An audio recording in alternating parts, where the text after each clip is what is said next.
पिछली कक्षा में हमारा विषय अधूरा ही रह गया था, तो आप उसी विषय को यहाँ से पुनः संयोजित करेंगे। हम जैन दर्शन में द्रव्य विचार को समझ रहे थे और उस क्रम में हमने अस्तिकाय अनस्तिकाय को समझा। फिर अस्तिकाय के हमने दो भेद समझे, जीव और अजीव, और उसमें अभी हमने अजीव पर कोई बात नहीं की है, जीव तत्व पर हम चर्चा कर रहे थे। और यह जीव द्विविध हैं, मुक्त और बद्ध। और इसमें फिर हमने बद्ध जीवों पर बात आगे बढ़ाई थी कि बद्ध अर्थात संसारी जीव दो प्रकार के हैं, त्रस और स्थावर। और स्थावर के एक भेद है कि वह एकेंद्रीय होते हैं, और त्रस पंचेंद्रिय, चतुरिंद्रिय, त्रिंद्रिय और द्विंद्रिय होते हैं। इतनी बात हमारी हो चुकी थी, उसी को आप आगे समझिए। ये इस तरह का एक विभाजन प्राप्त होता है, और सर्वदर्शन संग्रह में माधवाचार्य ने थोड़ा सा इस विभाजन में भेद किया है। और वे कहते हैं कि जो जीव हैं वे दो प्रकार के हैं, संसारी और मुक्त।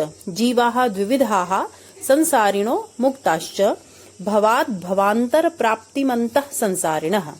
जो एक जन्म से दूसरे जन्म में जाते हैं वे संसारी जीव कहलाते हैं, अर्थात उनकी मुक्ति नहीं होती, वे निर्वाण को प्राप्त नहीं करे हैं। अब इनको भी, संसारी जीवों को, वे फिर दो भागों में बांटते हैं और कहते हैं तेच द्विविधाः समनस्काः अमनस्काः। समनस्क अर्थात जो संज्ञा से युक्त है, और इसके इतर जो हैं वे है अमनस्क। अब यहाँ पर संसारी और मुक्त जीवों में, मुक्त तो एक ही प्रकार के हैं जिन पर चर्चा हमने की है पहले। अब जो ये संसारी जीव हैं इनको दो प्रकार बता दिए उन्होंने, समनस्क और अमनस्क। इस समनस्क शब्द की व्याख्या जाननी चाहिए। इन्हीं को उन्होंने कहा है संज्ञिनः, जो संज्ञा से युक्त है। अब ये समनस्क कैसे हैं? ये केवल पंच इंद्रिय युक्त ही प्राणी हो सकते हैं, अर्थात मनुष्य हो सकते हैं, पशु पक्षी हो सकते हैं। उसमें भी विशेष रूप से देखें, इनकी परिभाषा तो केवल मनुष्यों में ही अधिक घटित होती है, क्योंकि इन्होंने संज्ञा को स्पष्ट करते हुए कहा है शिक्षा क्रिया आलाप ग्रहण रूपा संज्ञा। अर्थात ऐसे मनुष्य या ऐसे तत्व जो कि शिक्षा का ग्रहण कर सकें, अर्थात दूसरों का उपदेश सुन सकें, उसका धारण कर सकें, क्रियाओं में अपना प्रदर्शन कर सकें, अपनी इंद्रियों के माध्यम से, अपनी कर्मेंद्रियों, अपने शरीर के माध्यम से क्रिया कर सकें, आलाप अर्थात वार्तालाप कर सकें, बातचीत इत्यादि। और कुछ भी जो कुछ प्राप्त हो रहा है वह चाहे ज्ञान के रूप में हो या किसी पदार्थ के रूप में हो, उसे ग्रहण कर सकें। ये जो सब कुछ कर सकता है वह समनस्क है।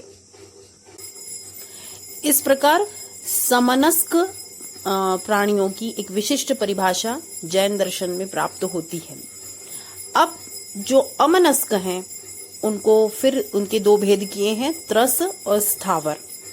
तो उसके बारे में हम पहले जान ही चुके हैं कि पंचेंद्रिय, चतुरिंद्रिय, त्रिंद्रिय, द्विंद्रिय इत्यादि ये चतुर्विध जो होते हैं ये त्रस होते हैं। अब त्रस का भी सामान्यतः अर्थ है, हम समझते हैं जो गतिशील है, और स्थावर का अर्थ होता है अगतिशील, जो कि यहाँ वहाँ गति नहीं कर सकते।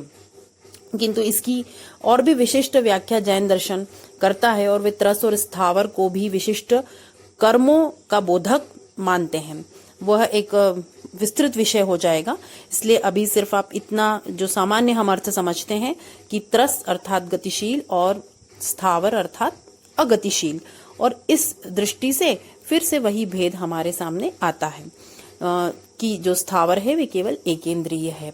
और माधवाचार्य ने कहा है इसका और भी स्पष्टीकरण देते हुए कि पृथ्वी, जल, तेज, वायु और वनस्पतियां ये सब स्थावर होती हैं। और हमने कहा कि प्रस्तर, पर्वत इत्यादि इस जो सब कुछ इस तरह के तत्व जगत में हमें दिखाई देते हैं ये सब स्थावर की श्रेणी में आते हैं, और इनसे इतर जो इंद्रिय युक्त हैं वे सब त्रस हैं। अब जो समनस्क है वो वस्तुतः एक स्थिति है कि जब आप शिक्षा, क्रिया, आलाप और ग्रहण इसमें समर्थ प्राणी को देखते हैं तो हम कहते हैं कि ये समनस्क प्राणी है।